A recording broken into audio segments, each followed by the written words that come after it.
Frantziako turraren irteera nagusia eragin ikaragarria edukiko du bai Bilbon, Bizkaian eta Euskal Herri osoan.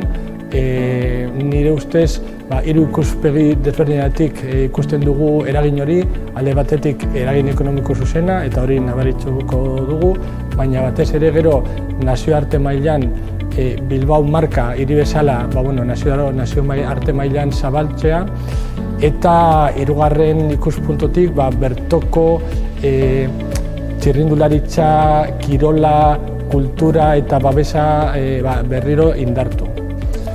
Formakuntza dudarik gabe oso garrantzitsua da edozein sektoreetan eta ikusiko dugu hurrengo urteetan hori erronka demografikoari lotuta bai, nola sektore guztiak beharko dituzte profesional oso kapazak eta ondo trebatutak.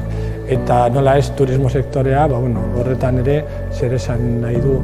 Eta dudarik gabe, turismoko gradua ja bada, ez etorkizunean bada, gaur oso garrantzitsua, ze Bilbo dago hor kokatuta nazioarte mailan kalitatezko turismoan, bai artean, kulturan, diseinuan eta gastronomian, eta bertoko profesionalak gero eta formakuntza eta trebakuntza handiagoa eta gehiago ekitea ezinbestekoa da.